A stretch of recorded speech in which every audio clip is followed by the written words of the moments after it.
আসসালামু আলাইকুম everyone, welcome back to my channel চাঁদ সারা ডেইলি ব্লগ। চাঁদ সারা ডেইলি ব্লগের নতুন একটি ভিডিওতে সবাইকে স্বাগত জানাচ্ছি। কেমন আছেন সবাই? আলহামদুলিল্লাহ, আমি অনেক ভালো আছি।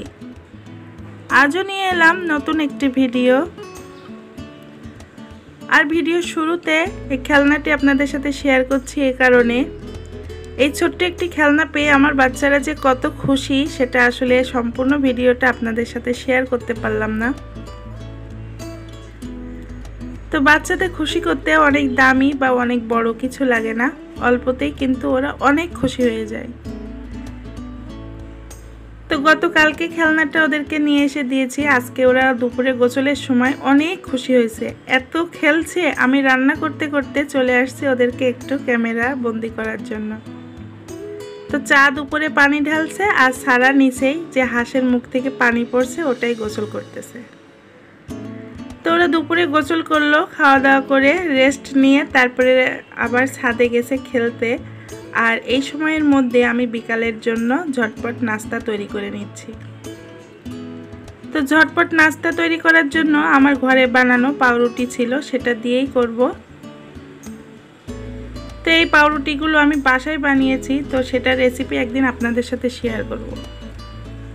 তো দুইটা পাউরুটি ছিল, সেটা আমি এই যে স্লাইস করে কেটে নিয়েছি। এখন এটা আমি ডিম দিয়ে ভাজবো। তো সবাই ডিম চিনি দিয়েই ভাজেন, আজকে আমি একটু দুধ অ্যাড করব। তো দুধ, ডিম, চিনি, হালকা একটু লবণ, এই মিশ্রণটা দিয়ে পাউরুটি ভাজার রেসিপিটি কেমন হয় সাথে থাকেন, দেখলেই বুঝতে পারবেন। তো দুধ দিয়ে দিলাম হাফ কাপের একটু কম, আর ওইখানে 2 চামচের মতো একটু চিনি দিয়েছি, হালকা একটু লবণ, আর 2টা ডিম দিচ্ছি।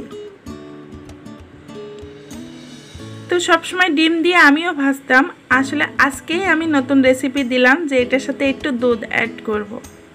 জানি না কেন মনে হলো যে একটু দুধ দিলে ভালোই লাগবে।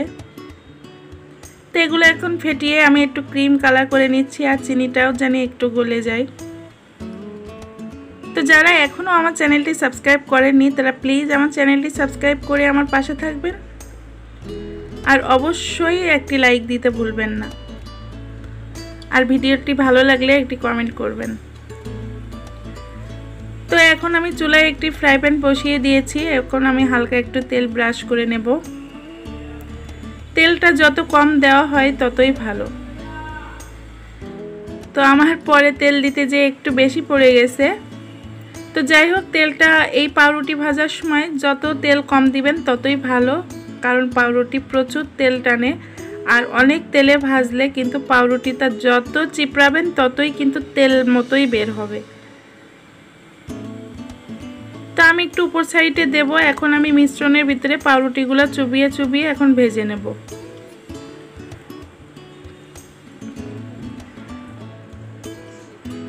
তো দুধ দেওয়ার কারণে পাউরুটির একবারে ভিতর পর্যন্ত কিন্তু এই মিশ্রণটা চলে যাবে, আর ভাজার সময় একটু আস্তে আস্তে ভাজলে ভিতর থেকে কিন্তু এটা একবারে সিদ্ধ হয়ে আসবে।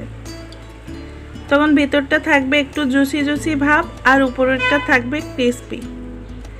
বেশ অসাধারণ একটি রেসিপি খুঁজে পেলাম, আমি খাওয়ার পরে কিন্তু ভয়েস দিচ্ছি। তো এক এক করে এপিট ওপিট করে সুন্দর করে ভেজে নেব। তো বাচ্চাদের হঠাৎ বিকালের নাস্তা বা টিফিনের জন্য কিন্তু এ ধরনের রেসিপি দারুণ। প্রতিদিনই মায়েদের একটাই চিন্তা, স্কুল চলাকালীন কি টিফিন দেব বাচ্চাদের, আর বাসায় সন্ধ্যায় কি নাস্তা খাওয়াবো। সকাল দুপুরের খাবারের আয়োজন তো এক এক দিন থাকেই, সেটা নিয়মিত, কিন্তু নাস্তার রেসিপিটা রেগুলার হলে ওরা খায় না, এক এক দিন এক একটা দিতে হয়। সকাল দুপুরের খাবার যেমন নিয়মিত একরকমভাবে চলে আসে, এই নাস্তার ব্যাপারটা কিন্তু ভিন্ন ভিন্ন না হলে হয় না। তো আমি সন্ধ্যায় কোনো দিন দেই পাউরুটি এভাবে থাকলে ভেজে, কখনো নুডলস রান্না করে দিই, কখনো ঝালমুড়ি মেখে দিই, বিভিন্ন আইটেম একটু সময় ধরে, কখনো চটপটি করে দিই, একটু ফুচকা করে দিই। তো আজকে সময়ও কম, তারপরে আবার বাসায় 2 পিস পাউরুটি রয়েও গেছে, তো এটা দিয়ে আমি এখন এই রেসিপিটি বানিয়ে ফেলছি। তো ছোট করে কাটা পিসগুলো ভাজা হয়ে গেছে, এখন বড় পিসগুলো একটু ভেজে নেব। আমি তেল কিন্তু একবারে দিছি, আর দেওয়ার দরকার নেই, কারণ তেল কম করে দিয়ে ভাজলেই বেশি ভালো হয়।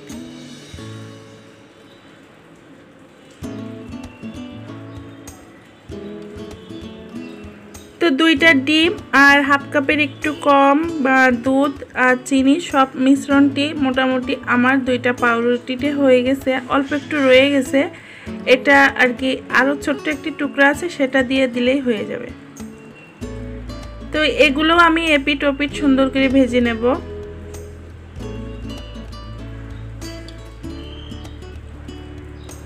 আর বাচ্চাদের যদি একটু অন্যরকম করে কোনো নাস্তা বানিয়ে খাওয়ানো হয়, সেক্ষেত্রে কিন্তু ওরা ভীষণ খুশি হয়। আমার ছেলে মেয়ের তো মানে আমি প্রথমেই বললাম যে ওরা অল্পতে অনেক খুশি।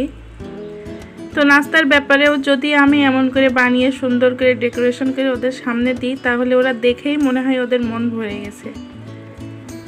তো যাই হোক, ওরা ছাদ থেকে এসে যখন দেখবে যে আমি এভাবে নাস্তা বানিয়ে ওদের জন্য রাখছি, তখন দেখে এমনিতেই খুশি হয়ে যাবে। তা আমি একটি খেয়ে আপনাদের সাথে একটু শেয়ার করি কেমন হয়েছে।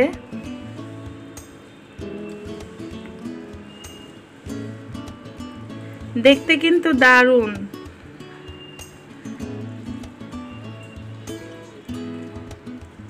তো দেখেন, উপরে একটু ক্রিস্পি ভাব, ভিতরটা একবারে নরম তুলতুলা এবং একটু জুসি জুসি ভাব।